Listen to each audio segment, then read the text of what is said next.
2010년 강원도의 한 시장 안에서 파전 가게를 운영하고 있었던 68세 시어머니 장 씨와 37살의 며느리. 이 며느리는 시어머니를 마치 친정 엄마처럼 애틋하게 생각했어요.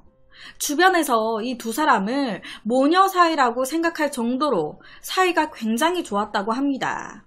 두 사람 모두 남편을 일찍 보내고 과부가 된 처지였기 때문에 서로의 처지를 그 누구보다 잘 알고 있었어요.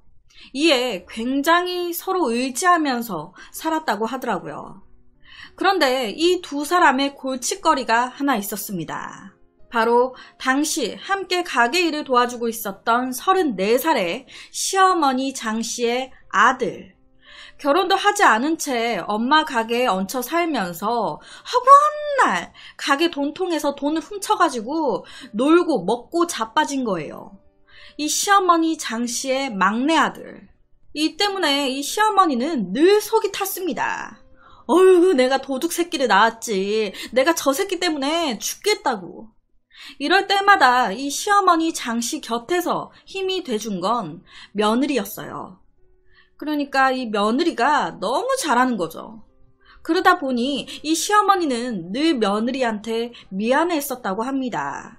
아들 먼저 보내고 며느리 혼자 있으면서 늙은 시어미의 철부지 시동생까지. 내가 며느리 너한테 너무 면목이 없다고. 하지만 이 며느리 입장에서는 이 시어머니가 생명의 은인이나 다름이 없었어요. 남편인 그이가 먼저 갔을 때 그때 어머니가 안 계셨다면 저도 그이 따라 갔을 거라고. 이 시어머니 장씨, 큰아들은 먼저 하늘로 가버렸지. 이 막내 아들은 철부지로 허구한 날 가게돈 빼가가지고 놀기 바쁘지. 속이었겠습니까? 스트레스가 심하다 보니 몸도 좋지 않았어요. 지병인 당뇨와 고혈압이 악화되면서 이 며느리는 조그마한 휴대용 시계에 이 시어머니 약 먹을 시간인 매일 아침 8시, 이 8시에 딱 알람 설정을 해놓고 그 시간 알람이 울리면 이 며느리가 어머니 약을 그때그때 챙겨드렸습니다. 며느리가 없으면 이 시어머니가 가방 안에 이 알람 시계를 넣어 다니면서 시간 맞춰 울리면 그때그때 약을 챙겨 먹곤 했었다고 하더라고요. 그렇게 며칠이 흐르고 갑자기 이 시어머니가 꽤 장사가 잘 되고 있었던 가게를 지인에게 팔기로 한 거예요. 왜? 참 이게 이 철부지 막내 아들 때문에 이 막내 아들이 엄마가 돈을 안 주니까 사채까지 끌어 쓴 거예요. 갚을 능력도 안 되면서 막 갖다 쓴 거죠. 그러니 이 사채업자들 누굴 찾아오겠어요. 당신 아들이 우리한테 돈을 빌렸는데 안 갚고 있네? 당신이 대신 좀 갚아줘야겠어. 허구한 날 깡패들이 가게를 찾아와서 헤집어놓고 가는 거예요. 그러니 어떡해요, 이 시어머니. 아들 때문에 잘 되던 가게조차 팔게 된 거예요. 사채 빚을 갚아야 되니까. 그렇게 가게를 내놓고 3주 정도 흘렀을 때 한 남자가 시어머니 가게를 사겠다고 찾아왔습니다. 그 남자는 60대의 김씨 부부. 이 60대 김씨와 시어머니 장씨는 서로 안면이 있는 사이였어요. 알고 보니까 이 김씨가 엄청 힘들 때, 정말 중내 만에 할 때 그때 이 시어머니 장씨가 도와줬던 거예요. 그러니까 이 김씨 이 남성의 입장에서는 시어머니 장씨가 생명의 은인인 거죠. 그렇게 이 김씨가 장씨의 가게를 사게 된 건데 모든 사정을 듣게 된 이 김씨, 자기를 살려준 생명의 은인이 지금 거리로 내몰리게 됐다는데 이거 가만히 있겠습니까? 이 김씨가 이 가게 팔면 가실 곳은 있습니까? 괜찮으시다면 여기서 그냥 이 가게에서 종업원으로 저하고 함께 일하는 건 어떻습니까? 라고 제안을 한 거예요. 이에 시어머니는 내가 김씨한테 신세지고 미안해서 어떻게 사냐고 처음에 거절을 했어요. 하지만 이 김씨 입장에서는 그게 아니잖아요. 아니 장씨, 신세는 무슨 신세입니까? 은혜를 갚을 수 있는 기회를 주셔야죠. 오래전 오갈 데 없었던 거리로 내몰리고 있었던 김씨를 걷어서 일자리를 주며 먹고 살 길을 열어줬던 시어머니 장씨. 은혜를 갚겠다는 이 김씨의 제안을 받아들여서 자신이 팔았던 가게에서 그대로 다시 종업원으로 일을 하게 됐는데요. 이 김씨는 함께 일을 하면서도 이 장씨를 끔찍히 생각했습니다. 생명의 은인이었으니까. 장씨가 조금이라도 힘든 일을 한다?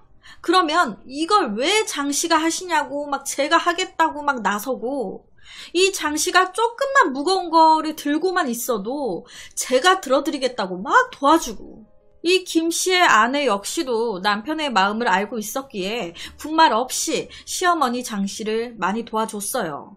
하지만 어떤 때 보면 이 김씨가 너무 지나치게 장씨 그저 장씨 이런 일 하지 마세요. 장씨 내가 도와드릴게요. 아내는 설거지하고 있는데 장씨 옆에 딱 붙어가지고 이 김씨가 막 진짜 좀 어떨 때 보면은 이 김씨의 호의가 지나쳐서 이따금 아내의 질투를 부를 정도였어요. 그러던 어느 날 이 시어머니 장씨의 퇴근 시간이 한참 지났는데 이 시어머니 장씨가 집에 안 들어오는 거예요. 그러다 보니 이 며느리 애가 타는 거죠. 이에 며느리는 전집 가게까지 찾아갔습니다. 그런데 불은 다 꺼져 있고 어머니도 안 보여. 아니 어디 가신 거야? 연락도 안 되고. 결국 집으로 다시 돌아가서 시어머니의 연락이 오길 기다리기로 한 며느리. 그렇게 시간이 얼마나 지났을까요? 기다리다 지쳐서 이 며느리가 잠이 들게 됐는데 그때 이상한 꿈을 하나 꾸게 된 거예요. 되게 어지럽게 더럽혀져 있는 한 공간에서 며느라, 우리 며느리 어딨어? 이 시어머니 목소리만 들리는 거예요. 꿈속에서. 그런데 아무리 찾아 헤매봐도 시어머니가 안 보여. 그렇게 시어머니를 찾아 헤매다가 꿈에서 깬 겁니다. 뭔가 되게 찝찝한 꿈. 며느리는 한 번도 연락 없이 외박하신 적이 없는 분인데 꿈자리도 이상하고 이거 뭔 일 난 게 분명하다.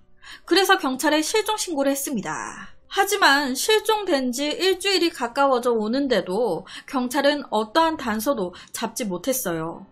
뭐 납치라면 연락이나 이런 게 있어야 되는데 그런 것도 없고 이 시어머니 장씨 원한 관계도 딱히 없었기 때문에 단서를 잡기가 조금 힘든 상황이었던 거죠.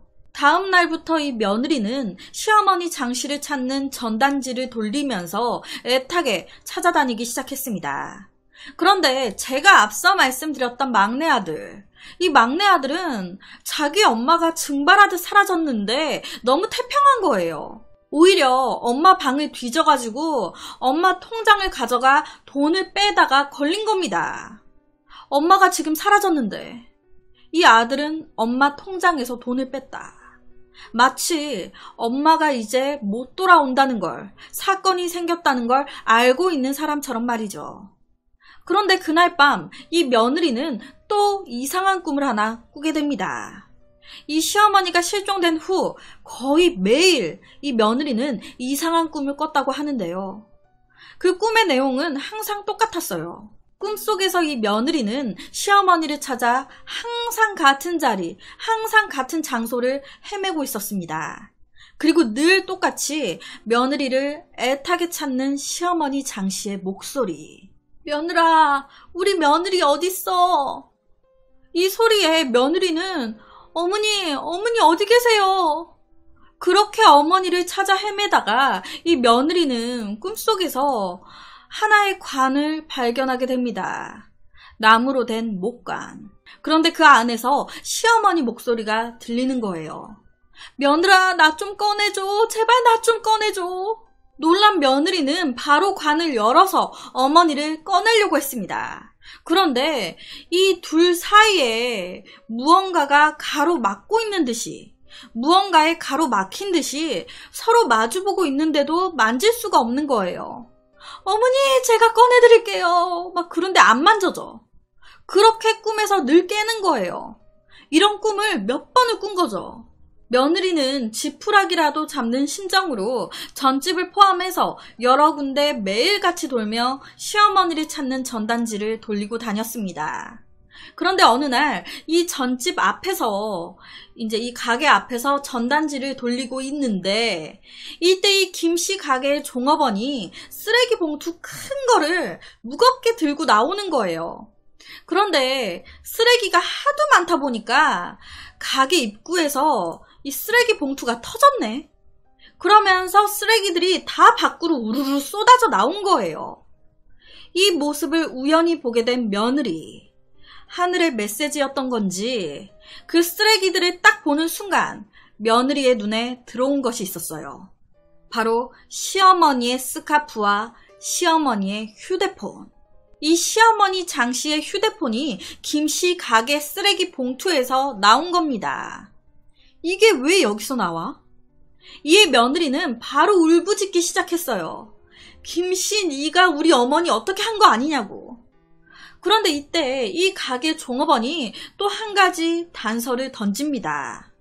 어머니가 사라진 걸로 추정되는 날 이 종업원이 저녁에 가게에 뭘 두고 온 게 있어서 가게로 갔었는데 그때 이 시어머니 장 씨와 김 씨가 서로 싸우고 있었다는 거예요. 뭔가 중요한 단서 같죠? 이 김 씨의 가게에서 어머니의 휴대폰을 발견한 이 며느리는 바로 그걸 경찰서로 가져갔어요. 그리고 발신 기록을 조회했습니다. 그런데 딱 조회해보니까 마지막 휴대전화 신호가 잡힌 곳이 이 김 씨의 가게, 전집인 거예요. 전집 가게. 이 김 씨가 우리 어머니를 어떻게 했구나. 며느리 가만히 있겠습니까? 생명의 은인이라며 김씨 네가 어떻게 우리 어머니를 죽이냐. 바로 며느리 김씨 가게로 달려간 거예요. 와, 그런데 딱 가서 보니까 이 김씨, 시어머니 장씨의 막내 아들과 막 뭔가 중요한 얘기를 하고 있어. 며느리를 딱 보자마자 이 두 사람 다 막 눈치 보고 뭔가 이상한 거예요. 며느리는 당신이 우리 어머니 죽인 거 아니냐 막 따져묻기 시작했습니다. 하지만 이에 김씨는요, 아니라고, 무슨 소리 하냐고, 억울하다라고 주장했어요. 이 김씨의 말, 진실인 걸까요? 그렇게 가게 안에서는 한바탕 소란이 일어났습니다. 소리 지르고 울고 불고 막 난리가 나 있는데 갑자기 어딘가에서 띠띠띠띠띠띠띠 막 이런 벨소리인지 알람 소리인지 막 무슨 소리가 들리는 거예요. 그리고 그 순간 이거 우리 시어머니 알람 시계 소리인데? 사라진 장 씨의 알림 소리. 매일 아침 8시에 당뇨약이랑 혈압약 먹고 있다 했잖아요. 그때 그 시간을 맞추기 위해서 작은 시계에 알람을 설정해놓고 그게 울리면 약을 먹곤 했었다고. 그 알람 소리가 이때 들린 거예요. 그 소리를 따라가 보니 가게 한쪽의 벽에서 그 소리가 나. 벽에서 시어머니 장 씨의 알람 시계 소리가 들리는 거예요. 놀란 며느리와 이 막내 아들은요, 바로 망치를 가져와서 벽을 부수기 시작했습니다. 설마. 망치로 몇 번 쳐내니 그 안에서 쌓아져 있는 벽돌이 보였고 그 벽돌을 쳐내는 그 순간 벽 속에 숨겨져 있었던 관 하나가 그대로 쓰러져 나온 거예요. 며느리가 꿈속에서 봤던 그 나무 목관이었습니다. 며느리가 꿈속에서 봤던 것처럼 벽 속 관 안에 사망해 있었던 시어머니 장씨. 도대체 누가 왜 이런 짓을 한 걸까요? 무슨 일이 있었던 걸까? 김씨가 자기 생명의 은인을 이렇게 만들었던 걸까요? 이게 알고 보니까 어떻게 된 사건이었냐면 이 김씨, 앞서 말씀드렸지만 아내가 있었습니다. 그런데 이 김씨가 너무 그 생명의 은인이라고 시어머니 장씨만 막 감싸고 돌면서 엄청 친절해. 이 김씨 아내의 입장에서는 남편 김씨의 이런 호의, 이런 행동이 마음에 안 드는 거예요. 저 옆에 내가 뭐라고 저렇게 난리야? 짜증나게. 자기가 설거지하고 있으면 아주 이 남편 김씨, 장씨 옆에 딱 붙어가지고 하하 호호 모르는 사람이 보면 이 장씨와 김씨 이 두 사람이 부부인지 알겠어. 아우 꼴 보기 싫어. 사실 이 김씨와 이 김씨 아내는요 동거를 했을 뿐 정식 부부가 아니었어요. 이 아내가 김씨한테 호적에 언제 올려줄 거예요? 호적에는 올려줘야지 라고 막 재촉을 하는데도 이 김씨는 나중에 해줄게 라고 하면서 미루고 있었던 상황. 그러니까 동거녀였던 거죠. 이런 상황에서 남편 김씨가 자꾸 시어머니 장씨에게만 막 잘해주고 웃고 그러니까 질투가 났던 거예요. 그런데 사건 당일날 밤 이 김씨가 장씨의 막내 아들한테 돈까지 빌려줬다는 사실을 알게 된 거예요. 자기한테는 한 말의 상의도 없이 그 여자 아들한테 돈까지 빌려줬다. 당연히 이 아내는 열이 끝까지 났죠. 김씨와 아내 싸우게 된 거예요. 그 여자가 뭐라고 이제 돈까지 갖다 바쳐? 내가 몇 번을 말해. 장씨는 내 생명의 은인이라고. 참나. 아무리 그래도 그렇지 아들놈한테 돈까지 갖다 바치냐고. 그런데 이런 두 사람의 대화를 시어머니 장씨가 딱 들어버렸네. 김씨가 내 막내 아들한테 돈을 빌려줬다는데 가만히 있겠습니까? 시어머니 장씨가 김씨한테 뭐라고 한 거예요. 우리 아들한테 돈을 왜 주냐고. 저것도 사고 치면 김씨가 다 책임지라고. 그리고 이때 이 두 사람이 싸우는 모습을 또 다른 종업원이 보게 됐던 거죠. 그리고 이날 김씨의 아내, 참아왔던 모든 분노와 질투심이 폭발한 거예요. 장씨고 나발이고 그년 때문에 아주 내가 짜증이 난다고. 그래서 늦은 저녁 이 김씨의 아내가 이 시어머니 장씨를 가게로 불러낸 거예요. 그리고 이 두 사람 불이 붙은 겁니다. 아주 이제는 밥벌이도 못하는 아들내미 시켜가지고 내 남편 꼬시는 거냐? 이 말을 들은 시어머니 장씨는 또 열이 받으니까 뭐가 어쩌고 어째? 야, 말은 똑바로 해라. 호적에 올리기 싫어서 대충 데리고 사는 동거녀 주제에 뭐라고 나부대는 거야? 이 두 사람 말싸움으로 시작해서 몸싸움으로까지 이어졌고 그 과정에서 이 김씨의 아내가 시어머니 장씨를 우발적으로 목을 졸라 살해한 거예요. 막 흥분해서 죽어버려 하면서 목을 조르다 보니 진짜 죽어버렸네. 이거 어떡하지? 이 김씨 아내는 바로 이 사실을 숨기기 위해서 목간 하나를 구해 그 관에 시신을 넣어 벽 속에 감출 계략을 꾸민 거예요. 때마침 인테리어 공사를 하다 남은 벽돌로 차곡차곡 벽을 쌓아 김씨조차도 모르게 감쪽같이 사체를 벽 속에 숨겼던 겁니다. 그 후에도 아무렇지도 않은 척 대담하게 장사를 해왔던 이 김씨의 아내. 혹시라도 시신이 부패하면서 냄새가 날까봐 매일같이 방향제를 뿌려댔다고 하는데, 그러니까 이 사건의 범인은 철없는 막내 아들이 아닌, 김씨도 아닌 질투심에 눈이 멀었던 김씨의 동거녀였던 거예요. 경찰은요, 이 사실을 어떻게 알았냐면, 이제 휴대폰 조회를 하다 보니까 이 장씨가 마지막으로 통화한 사람이 이 김씨의 동거녀로 나온 거예요. 그렇게 덜미가 잡힌 거죠. 너무 허망하게 한 여성이 살인을 당한 사건인데 재판부는 피고인이 욕설을 들었다는 이유만으로 무고한 생명을 살해하고 범행을 은폐하기 위해 시신을 은닉하는 등 죄질이 극히 불량한 데다 깊이 반성하는 태도도 보이지 않아 엄벌할 수밖에 없다라고 하면서 이 김씨 아내에게 살인과 시신 유기로 징역 20년을 선고했다고 합니다. 징역 20년. 며느리의 꿈에 나와 한없이 나 좀 꺼내달라고 울부짖었다는 시어머니. 한순간에 남편과 친정엄마와 다름없었던 시어머니까지 잃은 이 며느리의 슬픔은 너무 힘들었을 것 같습니다. 그래서 오늘은 한 여성의 무서운 질투심이 부른 너무 안타까운 살인사건에 대한 이야기를 가지고 왔습니다.